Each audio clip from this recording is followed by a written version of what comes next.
I would like to introduce my friend Rob here from TinTree by DDN. Rob is somebody that we've been working with for quite some time. I don't know, we've done, man, how many reference architectures. It's been great doing those with you. And if you've ever been to VMworld, you probably caught this guy sporting a pretty killer mohawk. You can't miss him. Hopefully we'll get the same this year, but we'll see. Rob, thank you and TinTree for sponsoring our event today. It's been a pleasure having you guys. I'm going to give you the next 15 minutes to present your solution and talk about bottleneck visualization, something very near and dear to our heart and performance. So I'll hand it over to you. Thanks again, buddy. Awesome. Thanks, Blair. Thanks, everyone, for attending. So I've got 15 minutes, and I want to show you a lot of stuff, and I don't want it to be all PowerPoint. So I'm going to jump into some demos. I'm going to hope the demo gods are with me. And I'm going to go kind of especially fast because this is being recorded, so you can catch the recording after or just catch us in the booth after. Anyway, so this session's on bottleneck visualization. And I would say that your VDI performance objective is to move your bottleneck, and ultimately you want to make your end user your bottleneck. And what do I mean by that? If you're so when Blair and I were talking, he said, "Hey Rob, you know, what should you do a session on?" I'm like, "Well, we do a great job at identifying the bottleneck. I should do that." Yeah, okay. I mean, of course, it's a storage company. You're always going to point that out. And I said, "No, I don't see the bottleneck being storage most of the time. Most of the time, I see it being CPU and memory." And I guess that gives me a different perspective of it because I see, you know, once you move the bottleneck and you get ample storage underneath it, then your bottleneck is somewhere else. And ultimately, you want to move that all the way through your stack so that the actual demand for work can't keep up with the supply that you've supplied for it. And those would be your end users. So as you know, get them really engaged. They're typing as fast as they can, but they're not going to be able to have performance issues in your system. So really brief primer on TinTree. We're storage built from the ground up for virtualization. And essentially what we've got is in the past you had storage, and storage was directly attached to your servers, and then you had it centralized, and then you would cut your storage out and you would optimize it for every workload. And that worked out pretty good. A bit of tuning, but I mean, there wasn't tons and tons of workloads like there is today. Q virtualization 10, 15 years ago, and things changed quite a bit.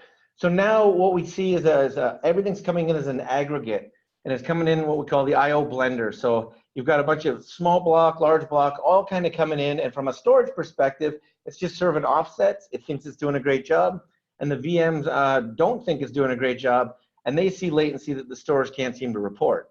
So enter TinTree. What we've done is we've made the simplest storage solution. It's just a nice big bucket, throw all your VMs in it, and we'll do all that separation for you. So we do a lane per VM. And when you're talking about something like VDI, this is especially helpful because we can visualize all of it right down as if you cut an individual LUN for every single one of them.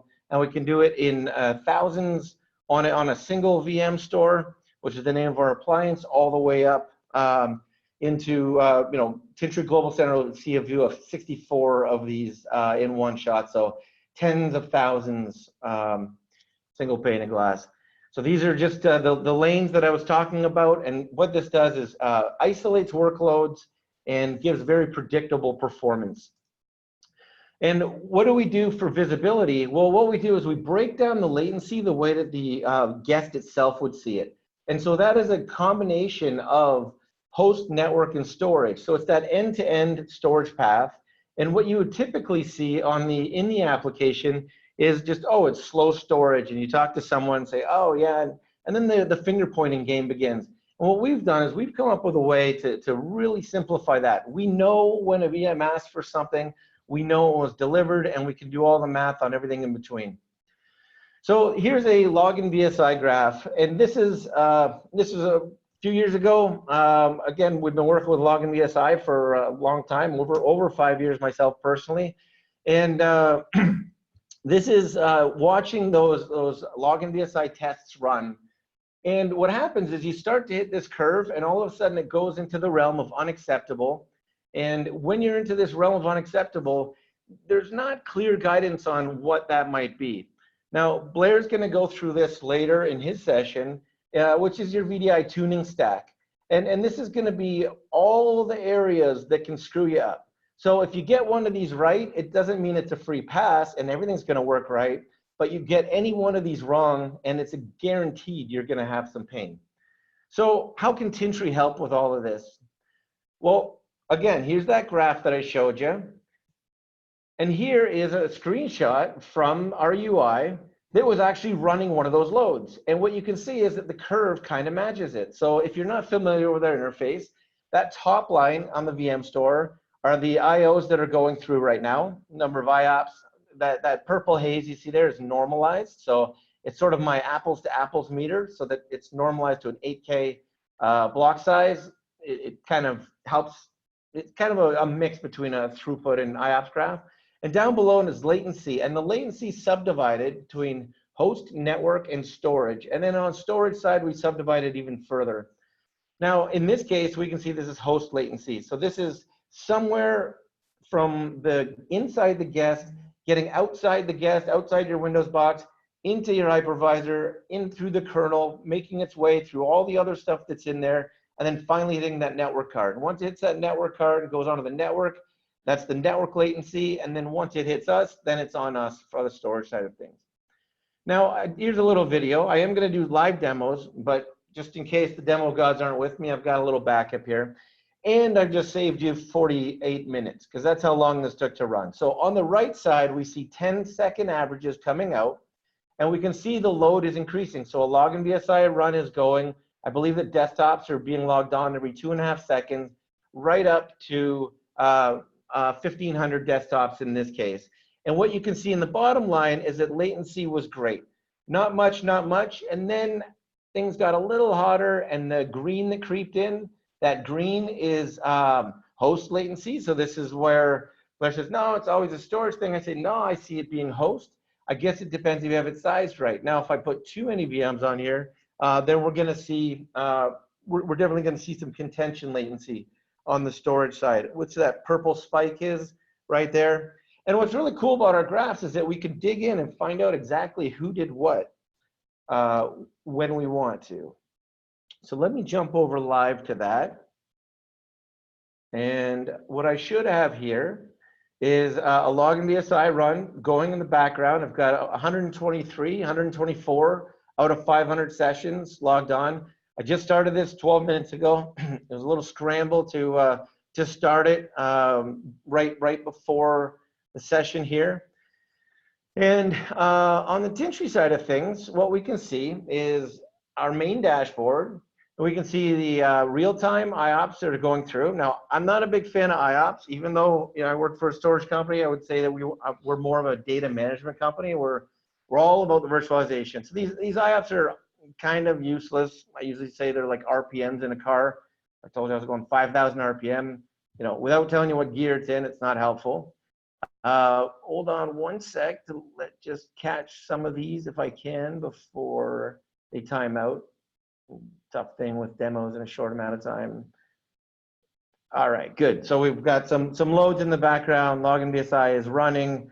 We can see that this user's doing their email. Another user's doing some might be doing Word, might be browsing the internet. This one's looking up BBC, and all of this is going on. And this is how our VM store is responding to it. And I can click in and look at throughput. I can look at the IOPS. I can look at the latency. Like I pointed out, I can get that breakdown. So this is a one-day view right now. So you can see me burning the midnight oil all through last night, getting this set up for you guys. And here we can see our reads and writes. And then we can see the latency along the way. And so in these big boot storms, my biggest bottleneck here is network latency. So the average isn't all that bad. It's 1.7 milliseconds. And the worst offenders are in the 4 milliseconds range per VM. So that's really not too bad at all. We can look as I got it heated up with even bigger loads. And these ones are going up into the 37, 35 millisecond range. But again, is that storage? Some of it is storage, 0.8 milliseconds, but it's primarily network and host. Now, what I can do is go and take a look at all my VMs right now live running in here. And I can sort by any of countless columns we have. And I'm sorting by latency to find who's the worst offenders here. And so this is what I love about TinTree. I used to be a customer of TinTree back early 2012. I've been on board with TinTree since early 2014, so over 5 years. And this is where we break it down, host, network, storage, on a per VM basis. And if that's not enough, then we can go right down to the vDisks. And every single vDisk has these counters. And these counters go back as far as 7 days inside of the VM store. They go back 30 days inside Global Center. And in our analytics, which is a SaaS platform that leverages Autosport data, we go back and show you 3 years. So I do want to hopefully show you that really briefly, because I think that our analytics from a VDI perspective is incredibly exciting, because we can take something that is normally a big mash of thousands of things happening and really distill it down and show you what's happening for each one of them. So again, we can see that primarily our bottleneck on this is network. And if I were to go and figure out what this would be, I'd probably add a field for host, because I want to know what physical host they're on. And they're mixed on a bunch of hosts here. So maybe it's not one host. Now, unfortunately, these are IPs that were just configured instead of fully qualified names. If they were fully qualified names, you'd see the names of these hosts would be HQ, TM, C1, BL6. So this is chassis 1, blade 6. And you would end up determining that all of these are sharing the same Cisco UCS blade chassis, and they're oversubscribing the FEXs on the back, and that's why we're getting network latency. So on the surface, oh, storage is slow, users are complaining, or maybe not at this rate. These are pretty nice, latencies. We can get in if they do complain. We can see what it looked like historically, and we don't have to do anything special at all. We just gotta point at our vCenter, give it credentials, and we're good to go. So very conscious of time here. Analytics. So like I mentioned, 3 years going back. So we've got a great planning tool in here. We've introduced CPU and memory as well, even though it's not a storage thing. It is, I think, helpful to customers to see things the way that we put it. And I think that our approach is incredibly simple. You do not need to know anything about storage to operate this. It's NFS. You put it in. It's a little 2U appliance, totally self-contained. It's completely HA, dual controller. It's got all the bells and whistles, completely built enterprise grade and built for very large enterprise. We've got some very massive VDI deployments out with our customers, and they're very pleased with our offerings. So here's on the analytics side, and again, it's just going to be a big cliffhanger at the end, because I don't have the time to get into this. I could easily spend a day or two just on this graph probably. So let's just take a look at performance, space, working set. We're looking back 3 years here. This environment stopped. It paused back in end of October when we did a lab move.